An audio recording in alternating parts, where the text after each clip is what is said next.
Hello, hello! Welcome to Voices of the Festival. I hope you're doing great. We are very, very, very excited to have today none other than James Morris, a great, great star of the opera world. And before that, remember, we have our gala coming up in just a week and a half, only a week and a half, on Wednesday the 26th, the Opera Gala. Please, if you haven't buy tickets, you can go to Patron Services at savannahvoicefestival.org and or just send me an email or contact me. I'll send you to the right person. We have we're giving the Cheryl Milnes prize to George Shirley, and we have in the guest list James Morris and Neil Shihov and Mignon Dunn and Martin Arroyo, but also presenting the prize will be Lawrence Brownlee, and performing will be Mark Delavan and Christopher Job and Santiago Ballerini, among many others, all right? So quite an amazing lineup, all right? So remember our gala on the 26th, all right? And I'm going to invite now James Morris.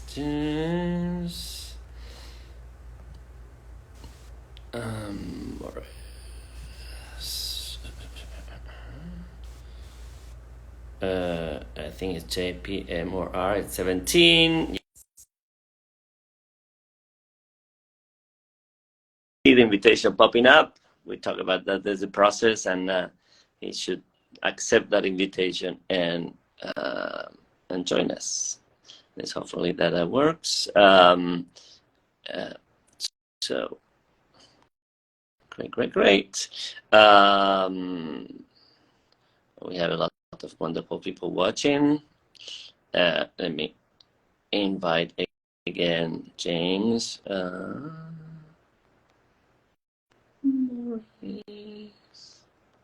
So yeah, invited again, and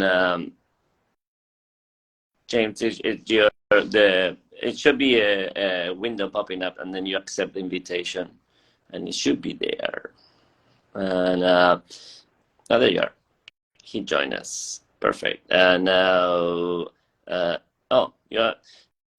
James, you're unable to join. It says, I don't know why exactly. If it's because it should be a great good connection, right? Hold on, let me try again. And I saw that we got the invitation, but it didn't go through. And I know you're watching, James, but you should be able to join us. There we go. There we go. Okay. See? It's always a bit like that. It's like, oh my God, that was happening, and but Yeah. then eventually And we get it in. my sense of technology is not great. Me either. But I think this is built for everyone. So I think we're able to connect quite well. Well, welcome. I'm really honored to have you here in the Voices of the Festival. Such a great pleasure talking to you today. And we talked many times, but today is the opportunity to ask you many questions. So, Okay. So where are you right now? Right now, I'm home in New Jersey. Okay. In my home. Great. And where are you from originally? Originally Baltimore, Maryland. Oh, so born and raised there, and started my career there with the Baltimore Opera at the Peabody Conservatory, and then after that transferred up to Philadelphia to AVA, Academy of Vocal Arts, and from there to the Met. that's good. So how do you discover music? Well, I always loved music, but it was, the rock and roll, and it wasn't opera. My mother used to love to listen to the opera on the radio, and I would just leave the room. It was like so much screaming, But in junior high school, my last year in junior high, they call it middle school now, I was in the chorus, and we were doing a Christmas pageant, and the choir directress, she was a lady, she came around and said, you, and you are going to be the three kings. And I said, what? Okay. And so we each had to sing a verse of We Three Kings of Orient Are, right? And I was the third one. And there was somebody in the front row with these big old tape recorders, the Woolen Sock recorders, reel to reel. Wow. And when I started to sing, I mean, the lights went up and the needles went over, and I didn't know what I was doing, but and so people said to me after that, you should learn what to do with that, and so my first year in high school, there was a voice teacher who lived right next to the high school. He wasn't a singer. He was a church organist, choir director, taught organ and piano, but he also gave voice lessons. And so I started working with him. I had visions of Broadway in my head because I grew up with all the Broadway musicals on TV and everything. And but he gave me an aria to sing. The first aria I sang, Io Lacerdato Spirito, from Simone Boccanegra, as Jerome Hines used to say, the bass national anthem. But and we realized that my voice was suited to opera, and I thought, opera, yeah.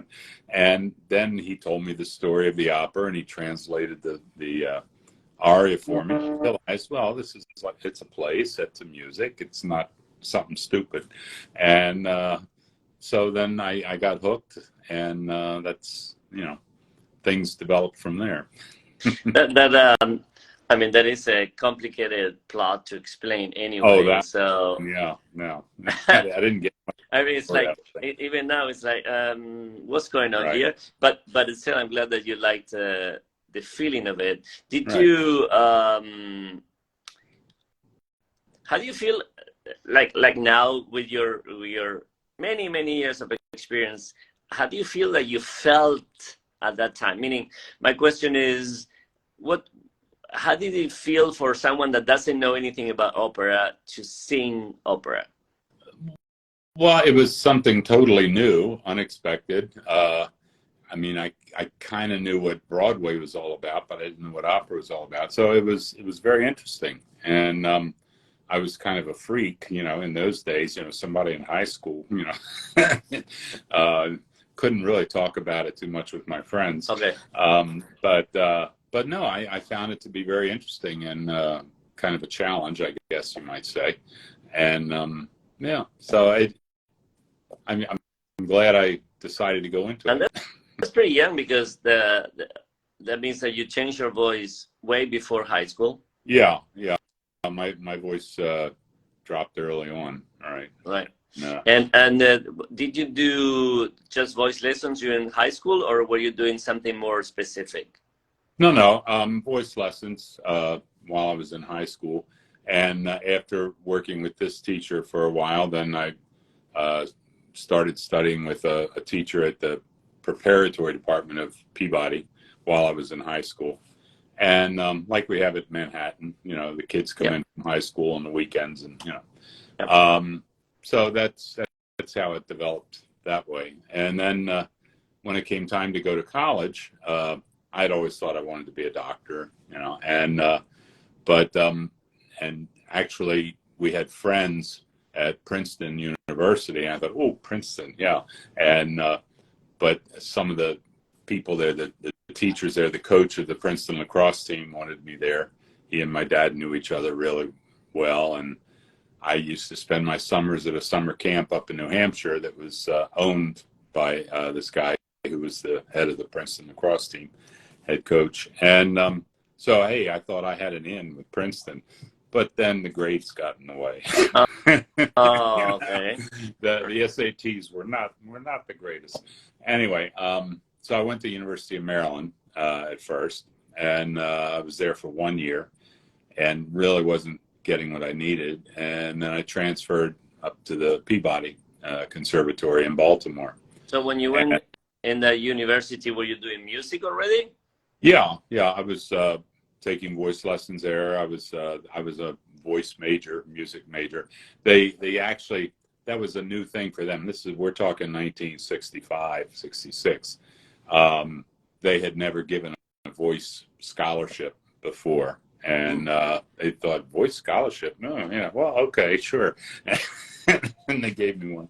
And but the music program at that time wasn't great. Now, University of Maryland has a really good music program.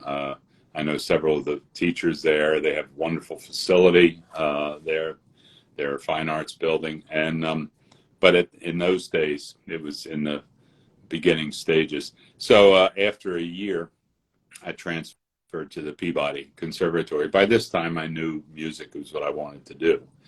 And it was interesting because my dad was, when he was in school, he was what we call a jock. He was All-American football and lacrosse when he was in school. So, you know, and most fathers, they want their sons to follow in their footsteps and everything. And so when I was at University of Maryland, I was in the chorus there, and those times conflicted with the practice times for the lacrosse team. And I didn't know what to do. And my dad gave me a really great piece of advice. He said, Jim, look at me. I'm a broken down athlete. Sports are great for the 4 years you're in school. But then after that, he said, you have something that nobody will ever be able to take away from you, and you should pursue that. Wow. Probably, you know, greatest piece of advice I ever got. And so anyway, so then I ended up at the Peabody Conservatory in Baltimore. And again, in those days, back in the mid-'60s, they didn't really have a program for applied voice majors. They were good for instrumentalists, cranking out music theorists and music historians and whatever like that. And like I say, symphony instrumentalists. But for the applied voice, they weren't really developed yet with that. And so my teacher there, Frank Valentino, who had been at the Met for many years, he said, Jim, you're not really getting what you need here.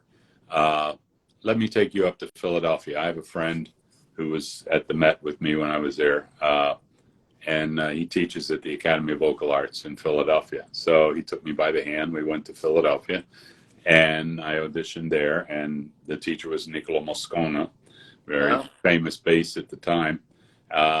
His biggest shortcoming was he was in the shadow of Pinza. They were both there at the same time at the Met. But Moscona was actually Toscanini's favorite bass. He used him for all of his NBC concerts and everything. Amazing. But anyway, so yeah, so then I went to Academy of Vocal Arts, and I was there for a couple of years. And during that time, I got an agent, and in the middle of my third year at the Academy of Vocal Arts, I get a phone call. My agent says, your Met audition is such and such a day. I said, my what? What's that? And I said, no, I'm really not ready for that. I'm not prepared for the Met. And when I was living in Baltimore, I also studied with Rosa Poncell for a while. And she became a mentor of mine. And I had done several things with the Baltimore Opera, and she was in charge of the Baltimore Opera at that time. And she gave me some great advice too. She said, when it comes time to go to the Metropolitan Opera, you should have a reputation behind you first.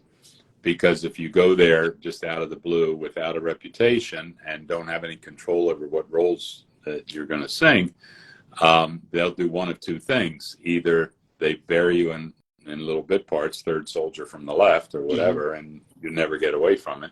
Or if they really like you, they'll give you everything to sing from soup to nuts. That was her favorite expression, soup to nuts. And in 3 years, you're burned up. So this is what I had in my mind. I said to my agent, I said, I think I need to get more experience, get a reputation, so that if the time comes and they want me to come to the Met, I should be able to control, what repertoire I do. And so he said, well, it's not really an audition to get in. I just want them to be aware of you, and so they can keep an eye on you for the next couple of years. So I thought, okay, fine. So I came up, I'm digressing here. I don't know if you want to hear this whole story No, or no, not. no. The more, the better. Yeah, we have a lot of time, Okay. so we want stories. All Yeah, right. those are great. I've been accused of being very long-winded, but No, I anyway. love it. Love it. So I came up to New York and I auditioned in List Hall, and this was during Bing's regime at the Met. So It was everybody, already the new yeah, Met. yeah. Brand This new, was bro. this was in 1970. Okay. They came to Lincoln Center in '66. Yeah. And so anyway, the whole administration was there in List Hall except for Rudolph Bing, but all the others were there. And I sang Non più un drai, Nozze di Figaro, and Ella Jemima Mo, Don Carlo. And so at the end of the audition, they conferred, and they said, well, we'd like you to come up to New York and be a part of the program. Well, in those days, I didn't even know there was a young artist program or anything. And I said, well, thank you, but no. And they all sort of looked at each other like, what, is he crazy? And so they talked again, and then they said, okay, well, we'd like you to come back and sing on stage for Mr. Bing when we clear up some stage time.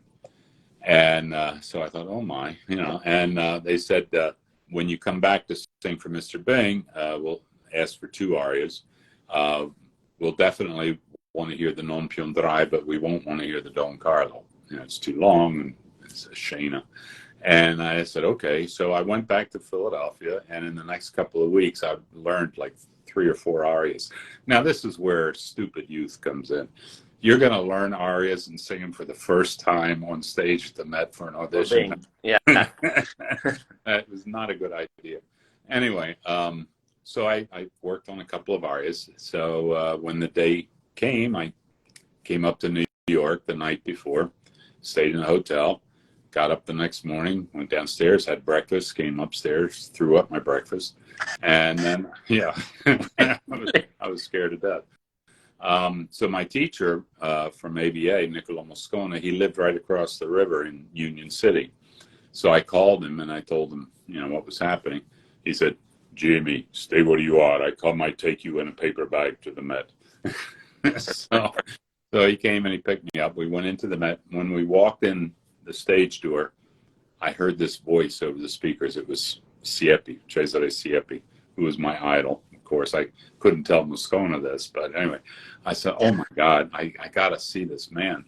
So I went into the wings on stage, and they were rehearsing Parsifal. He was doing Gouvernements. I think it was the first time, I believe, that he'd ever sung Gouvernements in German, the entire role. And I don't know if he did it after that or not. But I watched this man sing, and it was a voice lesson. He was so calm. Everybody else on the stage, they're pushing and this and that, veins standing out on their forehead. And Siepi, he just dropped his jaw and this sound just rolled out. I said, oh, okay, is that what you're supposed to do? And and it had a tranquilizing effect on me. It just calmed me down, And so then they broke for lunch. The stage manager came out and said, okay, everybody, it's lunch. We have an audition. And they rolled the piano out on the stage. And I got nervous all over again. So Bing was in the audience, and he said, what would you like to sing? I thought to myself, well, I'm at least going to offer the Don Carlo, and if they don't want to hear it, okay. But that particular aria had won me competitions and everything. I felt comfortable with it. So I said, Ella Jemima Mo, Don Carlo. He said, okay, fine. I thought, oh, okay. So I sang that, and I immediately put everything else out of my mind because I knew the second one they would want to hear was Non più un drai. So he said, what else do you have? I said, Non più un drai, Nozze di Figaro. He said, no, what else? So complete blank. I couldn't think of a thing. I thought, no, that's too high. Si la riga, no, that's too low. I couldn't think. And then Moscona, who was standing in the wings, all of a sudden I heard this fierce whisper, very loud whisper from Moscona. Simone, stupido, Simone. So I said, Io Lacerata Spirito from Simone Boccanegra, first aria I ever learned. And they said, okay. And so I sang that. And it went very well. And in those days, across from the stage entrance, there was a cafeteria there called the Footlights Cafe. And so I went over there to wait for my agent to come over. He was talking with them. So I went sitting in the cafe, and then he came over and he said, "Oh, they want to offer you a contract." I said, "I told you no, I'm not ready for it yet. I don't." And he said, "Well, it's not going to be real big roles, but they're not tiny roles. They're well exposed. The debut was The King and Aida, which, you know, not a big part. You don't have the weight of the show on your shoulders. You know, if you screw up, the opera's not going to grind to a halt. So, but it was exposure. So that first year was like King and Aida, Monterone, Rigoletto, Zuniga, Carmen. And then the biggie for me was Raimondo and Lucia for student matinees. And so it was good. I mean, there were decent roles in the beginning, and then things just went on from there. So that was your first season. It was King, Raimondo. 70-71 season. So it was January of 71. How old were you then? I was 23. Wow. And at the time, I don't know if it's still true or not, but at least at that time, I was the youngest male singer to debut at the Met. I think they had sopranos before that, but I'm sure there's been somebody else by now. Well, I mean, because you know, even you will say that a child could debut there at the Met, so that's right. Hard to control, but certainly as a base, and what certainly seems to be very unusual is I don't imagine there's a lot of Raimondos at 23 at the Met. Yeah, no, I can't imagine. And boy, I learned a good lesson with that role. You know, where they say, don't leave your voice in the dressing room. Don't warm up too much. I was so nervous before that. It was my first big role with an aria and everything. And so that day, now this was a matinee performance. I got up very early in the morning. And by the time the performance came, I had sung through the whole role 3 times and the aria 5 times. And so I went out on stage. When I started the aria, it was like, and the conductor's going, "What? What are you doing?" And so I learned my lesson there. You know, don't warm up too much. But certainly not singing the aria 5 times. Yeah. And who was your Lucia? I really don't remember at that point. It might have been Gail Robinson. Oh, great. Yeah, she was doing Lucia's at the time. I think it probably was her. And student matinee, I'm pretty sure. And your first cast, the Aida, do you remember anyone? The Aida, I'm trying to think who the Aida and Radames were. I don't remember, but I do remember the Amneris because I was sitting next to her on the throne. It was Shirley Barrett. Or no, I'm sorry, Grace Bumbry. And the king, as you know, after the big ballet number, he walks down to the center of the stage to greet Radames, and his first line, a cappella, "Salvatore della patria, io ti saluto." Well, I knew that line coming up, but for the life of me, I could not remember what the next line was. And I'm sitting there watching the ballet. I'm sitting up there on the throne, and Grace could tell I was very nervous. I was sweaty. I was fidgety. I'm humming and everything. She said, "What's the matter with you?" I said, "I can't remember my line." "Well, you're on your own, kid." You know? So I walked down to well, this wasn't actually the debut. It was several performances later. The prompter, whose name was Petronio, little Italian guy, sweetest guy in the world. He loved singers. He adored singers. And if he would see you backstage in the morning by the lockers backstage, he'd always come up and say, "Oh, signore, ieri sera tu eri fantastico, fantastico." And so, and he had a little voice like this. He spoke very high. So anyway, I thought, well, I know the first line. If I go down, I stand in front of the prompter's box, and if I sing the first line and then look at him like that, yeah, he'll know that I need help. So that's what I did. Went down, "Salvatore della patria, io ti saluto." And then I looked at him with wide eyes, and he just went, bravo. No. So I just made up some nonsense syllables, and he frantically started looking through the score. Wow. But yeah, that's how But I the good thing, remember it. It was Grace. the, Yeah. the good So, thing in that moment, it's you're alone, really alone. I mean, the oh, bad thing that you're alone, but not there's nothing. You have time. Let's put it that way. yeah. Wow, fun. And you speak Italian. I mean, you spoke Italian there. Did you learn languages or at your Yeah. time, or you just do it? I learned it like on the job training type of thing. Actually, this is a funny story too. My first year in New York, I auditioned for a grant to study at Berlitz. The first prize was a check. I forget how much it was for, but it was to pay for a total immersion course. Berlitz had these total immersion courses, like 3 weeks or 4 weeks or something like that, where you're with an instructor all day long, and you go to lunch with them and everything, and you don't speak anything except that language that you're studying. And or maybe it was 2 weeks. I'm not sure, but and it's great. I mean, you don't totally learn the language in 2 weeks, but it gives you a basis. Like if you're going to Italy or something, it gives you a springboard to get you started, and then you pick it up quickly. It's all sort of gone by the wayside now, but so when I auditioned for it, I got the award. And when the guy presented me with the check on stage, he said, "But why Italian? Why do you want to study Italian? Why not German?" I said, "German? I'm never going to sing in German." To me, opera was Italian and some French, but youth. What am I going to say?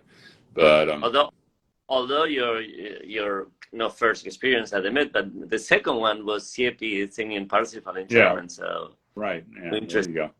But, So they say, "Oh, I guess German. people sing in German." And talking about that, when how your first Wagner came to be? And let's see. Well, the first one was Valkyrie in Baltimore, and I had worked it with several people, and then toward the end, a few months before I did it, I made the acquaintance of Hans Hodder, and I worked it with him. I was very lucky to meet him at that point in my life. I was doing Così in Salzburg, Guglielmo, and I hated Guglielmo. But anyway, and he came backstage one night, and our Fiordiligi was Margaret Marshall, and she knew Hans Hodder very well, and she brought this man up to me and said, "Oh, James, I'd like you to meet Hans Hodder." And without thinking, I put my hand out and said, "Hi, pleasure, nice to meet you." And that was it. And he walked away. And then I thought, wait a minute, is that the Hans Hodder? So I went up to Margaret. I said, "Was that the Hans Hodder?" She said, "Yeah." I said, "Oh my God, I thought he was dead." Anyway, but his recording of Die Walküre was my Bible. That's what I was listening to all the time, So it's funny because before this time, I had done a couple small things in German. I'd done Salome, not Johannahan at the time, but like First Nazarene and First Soldier and Cappadocia, and I did all the little ones. And my first year at the Met, at age 23, they wanted me to cover King Mark. Whoa! Yeah, well, I mean, it's stupid. It's so long, also. Yeah, right. Yeah, and so I was working with one of the coaches there at the Met, and I was singing. Up until this point, I was all about legato. I've always been about legato. That's my thing. And so I would always, elide words and it came to like da alles. I'd sing da alles, and the coach said, "Nein, nicht da alles. It's da alles, with a glottal and all this." So for an hour, I'm working on this with all the glottal stops everywhere, and I thought, geez, I can't do this. So when I came out of the coaching, I went to the administration, Bob Herman at the time. I said, no, you got to take me off of the Tristan. It's just, it's not the range. The range is fine, but it's the style of singing. It's just, I'm going to damage myself. Oh, well, we don't want you to hurt yourself. So they took me off. So now, many years later, I'm working on Die Walküre, and I was very careful to put a lot of glottal stops in and make sure all the words are separated and everything. So the first time I sang with Hans Vater at his home in Munich, I sang the first page, and he goes, nine, legato, Italian. I said, oh, Jesus. I could have been doing that all along. Anyway, so I owe a lot to Hans Vater, because on just about every page of my score, I have legato, Italianate, things like that. And in fact, when I was working, I was doing a Semiramide in San Francisco with Richard Bonning conducting. And I told him that I had Walküre coming up. I was working on it.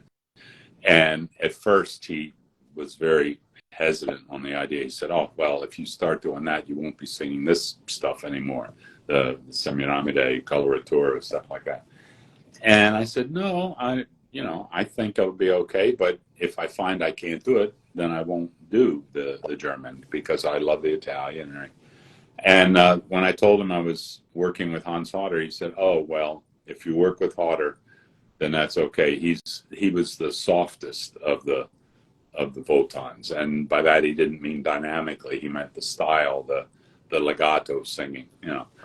And so, yeah, I was very fortunate that way. I've been lucky my whole career as far as the people I've come in contact with. And from the very beginning, one thing would lead to another. And meeting Rosa Poncel and Hans Vater and others along the way, I've been very fortunate.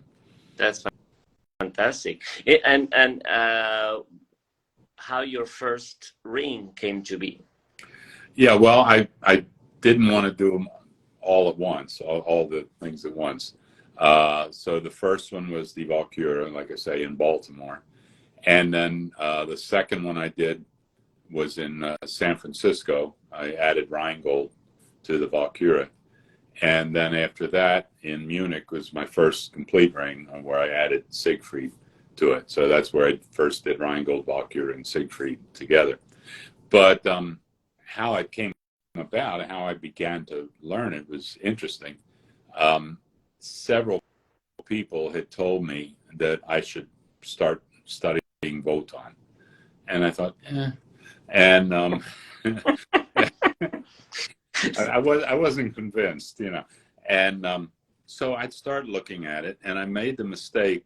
I'd start listening to a recording, and I'd sit down in front of the fire in a nice big easy chair with the score in front of me, and I'd start with Act 1. Boom, boom, boom, boom, boom, boom, boom, boom, boom, boom, boom, boom, the storm scene. And in 5 minutes, I was asleep. I never got past Act 1. Wotan, of course, doesn't come in until Act 2. And so that was one mistake. Then a few years later, people kept talking to me about it. So I was doing a Figaro in Florence. And during one of the lunch breaks, our accompanist was practicing Walküre, because he had to play that after the Figaro. So I thought, well, I'm going to see what this is all about, this part. So I pulled the chair up and sat down next to him while he was working on the monologue. Chord, chord, I thought, oh God, this is all about words. It's not about music, So I put it off again. So then I was singing in Santa Fe, and that summer, two people whose opinions I respected very much, they both came to me at different times and said, Jim, you have to start learning Wotan. First one was Bliss Hebert, who was a director, but at the same time, he was an excellent musician. And in fact, we did a recital there at Santa Fe that summer, and he accompanied me. So it's very rare to get a director who really understands the music, So he was the one. And then Terry McEwen, who at that time was the head of the San Francisco Opera, but he'd been with London Decca Records forever, and he knew everything about music.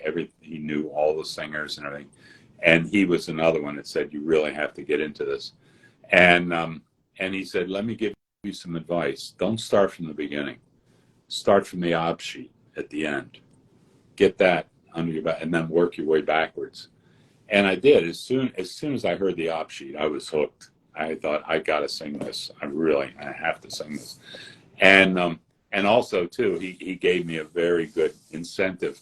He said that in a couple of years, we're doing the Ring Cycle in San Francisco, and it'll be 3 cycles, and you can do as many performances as you want, and you can even do another old Hagen, add it to the Wotan if you want. And immediately in my head, I saw dollar signs. So that was another incentive. But and then my agent told me, he said, don't do Hagen. You know, if you're a Wotan, you want to be remembered as Wotan, not Hagen. Besides, Hagen is a real black German bass, you know, which I never was. And so I said, okay. So that's how I got into it. I got into the Wotan. How do you manage when you do a ring? Pardon me? How do you manage? Because that's not only is enormous amount of rehearsal, singing, planning. How is it? How do you go? Well, the hard part is the rehearsals. When it comes to the performances, it's not bad because first of all, usually Rheingold, Valkyria are back to back, one day, the next day, and then there's a break before the Siegfried, and they put Siegfried and Götterdämmerung with a day in between. Usually that's the way it goes. And Rheingold vocally is not difficult at all, and it's just sort of like a warm up for the next day for Valkyria. So actually the spacing is nice, but the rehearsals, that's where you get into trouble because you rehearse hours every day, and it's not just singing something one time through. You sing it 5, 6, 7 times through, as you know. And the first complete cycle I did was in Munich. As I said, we had 6 months of rehearsal. Wow. Every day, practically every day. Long. Yeah. Right. Well, the director was Klaus Leinhoff. I don't know. But, oh, you don't know? Oh, okay. Very detailed. Some things are kind of off the wall, but very detailed. And do it again. It's 9 o'clock at night. Do it again. Oh, Jesus. You know, and but you know, after 6 months of rehearsal, you know it pretty well. But I was learning Siegfried there at that time. I was taken by surprise when I arrived for rehearsals. I thought, well, I've got a couple of months before we get to Siegfried, and because we got Rheingold and Valkyria. So I was working with a coach there, the Studienleiter, Richard Trimborn. And after about 2 weeks, Klaus said, okay, next week we're going to start on Siegfried. I said, what? You know, so I was working day and night. I mean, the rehearsals were like morning rehearsals and then evening rehearsals, and then in the afternoon I was learning Siegfried. So it was a trying time, but anyway. But no, I've always loved doing ring cycles. They're usually, like I say, they're paced out. Everybody thinks, oh my God, it's it's so long, 16 hours, and but it worked out pretty well. Yeah. It is like doing 4 different operas, but different. Actually, I've found this may sound stupid at first, but Wagner is easier to sing than Verdi, I think. Wagner was pretty smart. I mean, if there were high sections, he would take you up to it like this. It didn't all of a sudden da, da, da, and then down here. And everybody thinks Wagner is so loud. It's a huge orchestra, as you know. But most of Valkyria, I mean, it's what do I want to say? Most of the things are quiet. If you look at the score, you know, and a conductor is smart about things, it's only the orchestral things, the interludes that are really loud, or if there's an ensemble, you got the all the girls on stage in Valkyria and things like that. But usually the intimate moments between two people, they're mostly quiet, and of course there are exceptions. But and Hans Hodder gave me a very good piece of advice. He said there's maybe 3 sections in the ring where you're never going to be heard, so don't even try. don't try to push it. And but also too, and I tell my students this, as far as the phrasing is concerned, and getting breaths, it's much easier to kind of cheat with German than it is with Italian, because people know when you take a break, when you take a breath in Italian. But with the German, with the consonants of the words and the ending consonant, if you're smart with your breathing and a little catch breath, it sounds like the breath is part of the next word. People don't realize that you actually got a little re-support in the middle of the phrase, things like that. So the German language, I found, which I thought was going to be so difficult in the beginning, is actually easier to sing in, I think. I thought at first, oh, German, like that, but it's not. My wife, on the other hand, she sung in Czech and Hungarian. Now that's bad. You got a word this long with one vowel in it. Thing on sounds, yeah. And how did your first Meistersingen, your first Hans came? Oh. That's I was so nervous. I was so nervous. Again, people kept telling me that I should work on Hans Sachs. You know, you've done Wotan, you've done Dutchman. It's just natural that you would also do Sachs. I said, oh. I had been in a couple of Meistersinger productions as one of the Meisters. Once in Philadelphia, and then at the Met. In my early years at the Met, I did... well, I think in Philadelphia I did Schwartz, and at the Met I did Ortel, but one of the Meisters, and I thought it was the most boring opera in the world, because the scenes that the Meisters are in, they're not, they're really, well, anyway. So, and we were back in the dressing room for most of the night, eating pizza and doing all this and looking at our watches. Oh my God, it's coming up to midnight, So I thought, this is one I'll never do. So again, I had to be talked into it. And at first, it wasn't going. It took me 5 years to learn it. Wow. Because I was, for one thing, I was busy doing other things. So I was doing it in spurts. I wasn't sitting down, and I didn't take like 3 months to just concentrate on that. So here and there. But I wasn't getting anywhere, and I just wanted to give up on it. And somebody, I forget who, said, Jim, look, stick with it. Eventually, it's going to be like a light bulb going on, and it's all going to make sense. And that's exactly what happened. So many times while I was working on this thing, my score ended up flying across the room because I just got so frustrated. Words. As you know, unlike Italian, nothing is repeated. Right. It's all narrative the whole time. And then Jimmy, I didn't realize it at first, but Jimmy Levine pointed out to me, the whole thing is a poem. Everything rhymes. It's one big long poem. I mean, the man is a genius. Yeah. What can I say, Wagner? So anyway, all of a sudden, one day after throwing my score across the room for a couple of years, it did. The light bulb went off, and I fell in love with the character first. The character of Hans Sachs. And I say to everybody, he's the type of person I think we all want to be, wise, forgiving, patient. He only has one moment where he kind of loses it a little bit, but all the rest of the time, when he's confronted with Beckmesser or other things, he does it with a chuckle. He's like,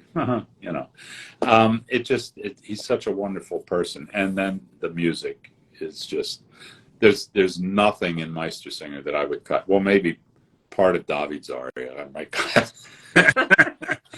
But anyway, no, the rest of it, it's so gorgeous. And I felt so fortunate to have the opportunity to be able to sing it. You know, I felt so lucky.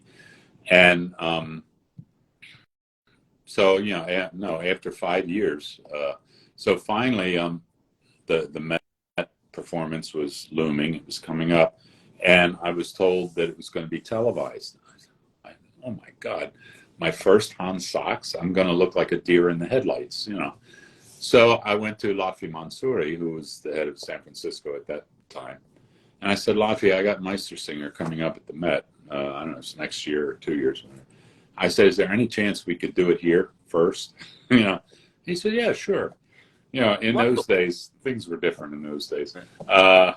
If I said that to somebody now, they say, hell no, you crazy? Well, anyway. I mean, if you tell them to that, they would say yes, but that's okay. No, not anymore. Anyway, so he said, yeah, sure.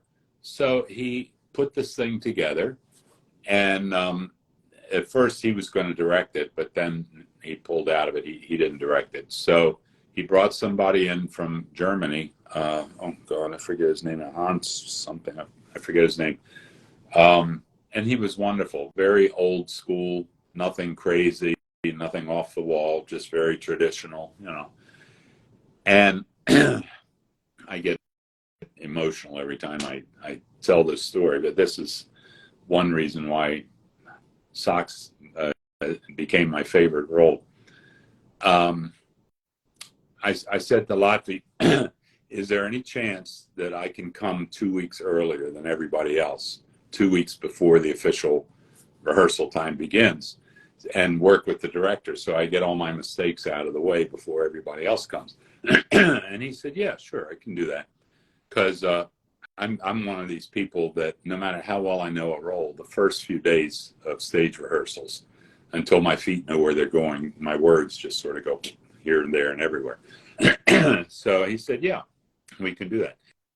So wow. My wife and our kids, who were babies at the time, we flew out to San Francisco 2 weeks earlier than we would have gone had we gone for the beginning rehearsals. Well, if we had gone on the usual day, beginning rehearsals, we would have been on that airplane that went down in Pennsylvania. It was 9/11. And that was our flight from Newark. And yeah. And wow. So to this day, every time I tell that story, I get goosebumps. You know, Wow. my whole family and I would have been on that plane. And so I owe that. I owe it to Wagner. I owe it to Hans Sachs that it was such a huge undertaking that I had to go early to do it. And yeah. So, and it did become my favorite opera. One, because of Sachs, because of the character, but also the whole piece, the music.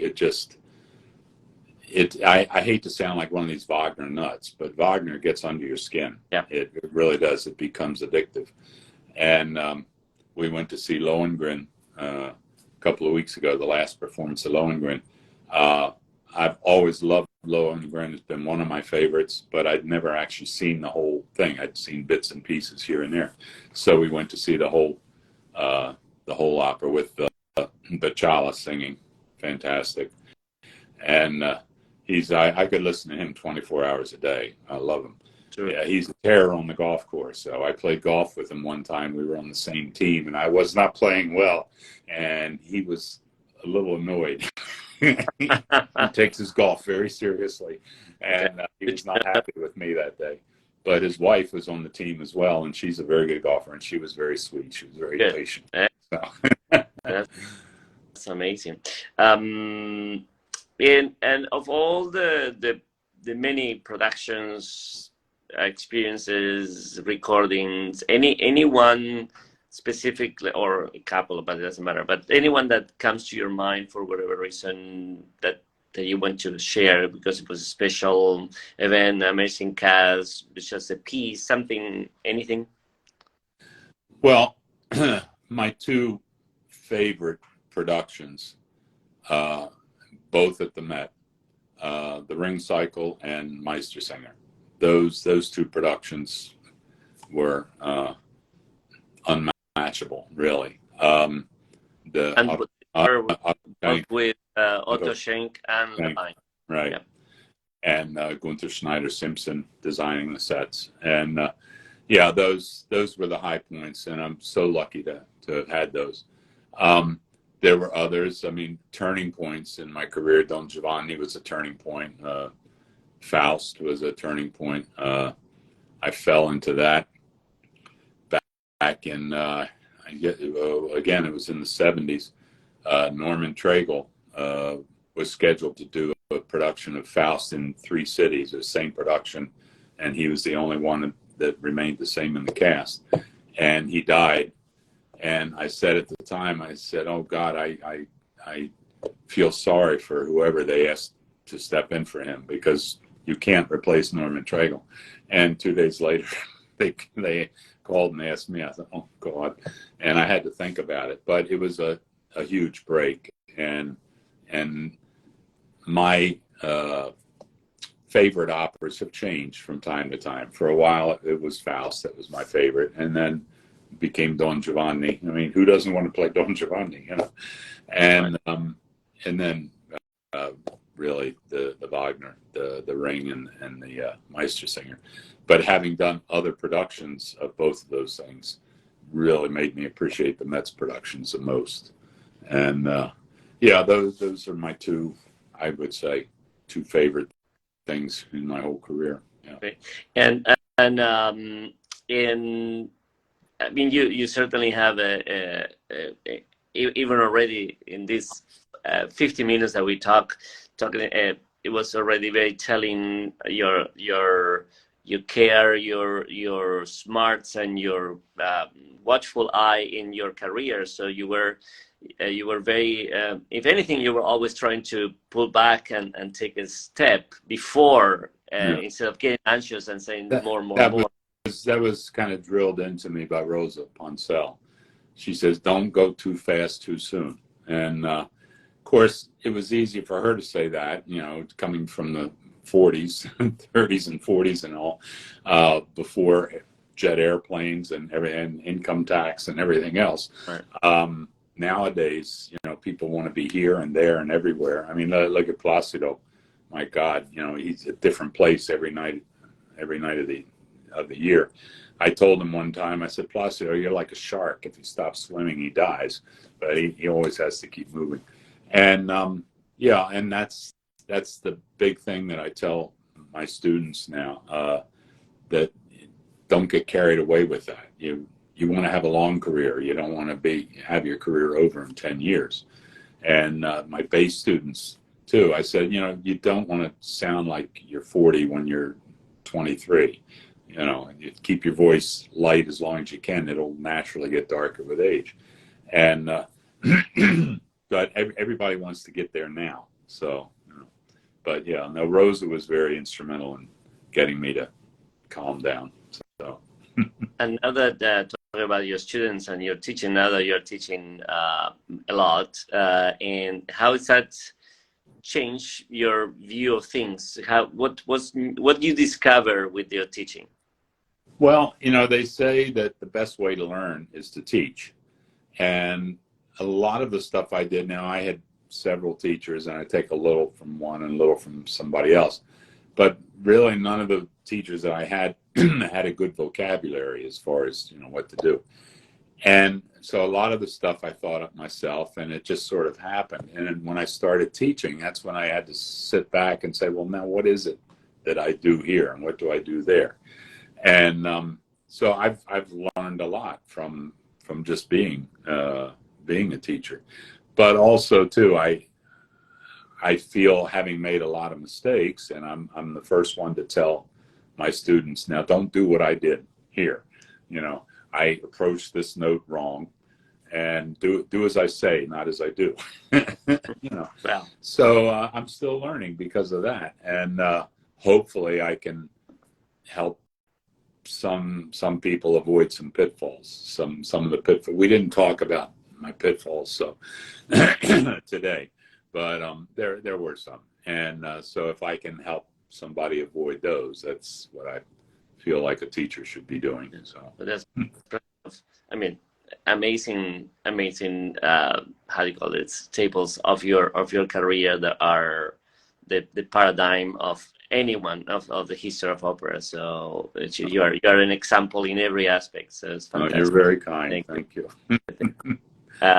In fact, well, thank you so much for this hour. It was very, very, very enjoyable hearing your stories and your experience and your perspective of someone that is so successful and has done so much. It's really wonderful to see how your thought process, your approach came to be. It's really very telling and very, very fascinating.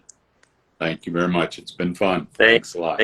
Thank you, everyone. And thank you, everyone, for watching. And I will see you in a couple of weeks at your Voices of the Festival. Thank Bye. you. Thank you, Jim. Bye.